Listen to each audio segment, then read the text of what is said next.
So it's fall and it's turning into winter real fast, quick, and hurry. And there's a few things that we can do to avoid the winter weight gain. So here are 5 tips I'm gonna give you to avoid cool weather weight gain.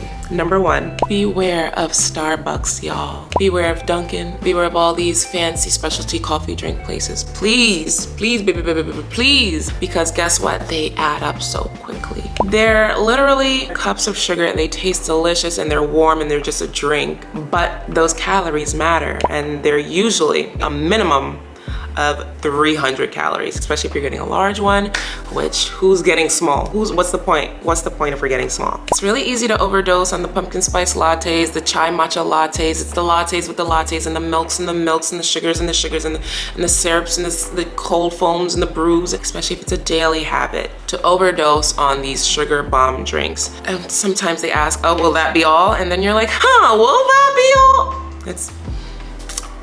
Then you order a grilled cheese, and then you order a Papadopoulos, and then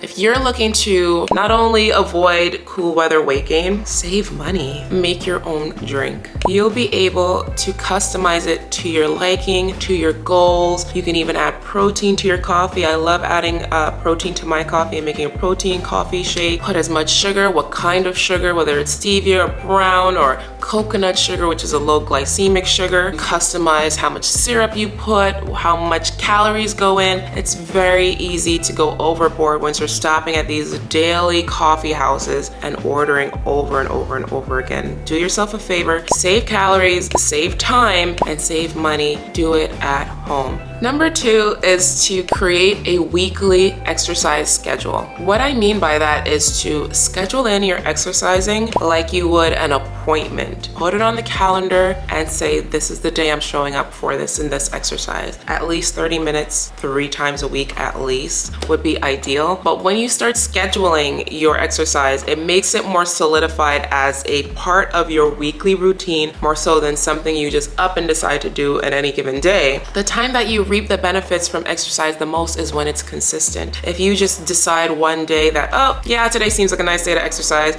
and then like 4 days later, oh yeah, here's another day, you're not gonna reap the benefits, especially to avoid cool weather weight gain, where we're not outside as much, we're not moving as much, we're not taking advantage of outdoor activities and routines as much. It's crucial to start scheduling in your exercise. So whether you go to the gym, whether you decide to go for a run around your area, whether you're in home and you do at home workouts, schedule them. Put it in your agenda, put it in your planner, put it in your calendar, set alarms for it on your phones. Know that this is the time that I need to exercise, and 30 minutes is really good just to start out with 3 times a week. But when you're able to do so, now you have no excuse to flake or forget to exercise. And if you're one of those people that need to do it early, schedule it before work, or when you know that your children aren't going to be around to distract you from doing so. Do it in a way that works with your lifestyle, works with your timing, works with your scheduling, and then put it in print. Print it and stick to it. And I feel that that's a great way to avoid cool weather weight gain, because once we start exercising on a consistent basis, then you'll be able to see results and or at least maintain a weight that is good for you. Now, number 3 is something I've heard of a long time ago, and I remember my mom taught me this, but it was like, eat like a king in the day, a queen in the afternoon, and a pauper at night. And what that means is have your heaviest and most fulfilling meals, foods at the beginning of the day when you're walking around, moving around, exercising. You're a lot more busy. And then a queen, which is a moderate meal in the middle of the day where we're starting to wrap up things are winding down, but you're still on your feet. And then a pauper, which is a poor person at night when you're getting ready to go to sleep. Everything's winding down. Your body is getting ready to start shutting down, closing down. You're not going to be able to burn as many calories at night because you're now in rest mode. And that is like a form of controlling the size of the meal throughout the day. So eat like a king in the morning, queen in the afternoon, and a pauper at night. It's just a little like guideline to see how much I should be eating, what I should be eating, and when I should be eating. A little visual almost, just to keep things in perspective. Don't want to be having your largest meal at night. Your body won't have time to process. It'll get indigestion as well, and those calories will build up very quickly if you eat heavy meals at night. And if you're about that intermittent fasting life, skip your last meal altogether and just have 2 meals for the day. That would be maybe breakfast and lunch, or you could have lunch and dinner. But either way, you'll be able to cut out a sufficient amount of calories throughout the week in order to have a calorie deficit large enough to bring weight loss. No matter what, a calorie deficit is what is going to lead you to weight loss. So number 4, stay ready so you don't have to get ready. And that basically means don't throw yourself off your main path so much so that you have to restart your journey. Just pretend that at any given moment, you're able to fly out to a tropical getaway and your body needs to be ready. Pretend that you're about to have a photo shoot at any given moment. Just stay ready so you don't have to get ready. And when we hear cold weather, we think that we can fall off the path and start bulking, but with no intention of really cutting, and just do your best to just maintain at that point. Don't fall off the wagon so hard that you have to restart. Just do your best to maintain, at least maintain. If you're not gonna lose, at least maintain. And that means just keep doing what you were doing in order to be at that weight you are now that you're happy with. And if you're not happy with it, do a little more in order to get to a place where you feel comfortable with yourself. But if you stay ready, then you'll never have to really get ready. And that should be your cool weather weight loss mentality. Don't forget that, you want to stay cute for all the possibilities.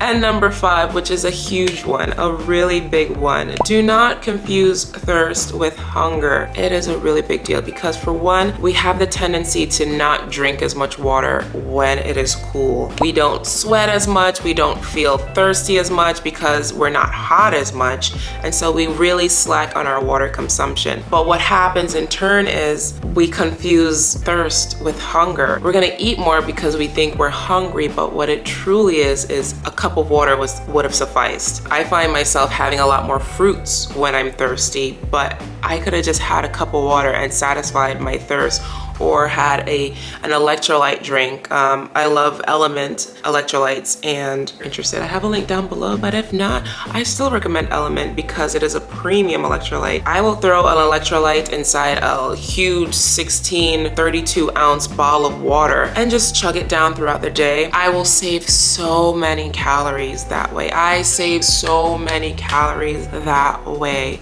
because, for one, I'm drinking something I like, I'm quenching a thirst, and I'm not confusing my thirst with hunger. That means when I finally do feel hunger, it is true hunger. So do yourself a really big favor and focus on downing, like have yourself a huge gallon bottle. And you don't necessarily have to finish it, but when you have a gallon-sized bottle of water for the day, right? When you aim for a gallon of water a day, what you'll do is you'll drink a lot more water than you would if you had a couple of 16-ounce bottles throughout the day. Because now your brain is gonna be like, I wanna achieve finishing this gallon of water. But even if you drink half of it, it's still way more than you would if you just drank a couple of 16-ounce bottles throughout the day. So I suggest having a huge goal, and even if you don't finish that goal, it is still way more than you would have gone doing smaller bottles throughout the day. Does that make sense? So that's how I approach it.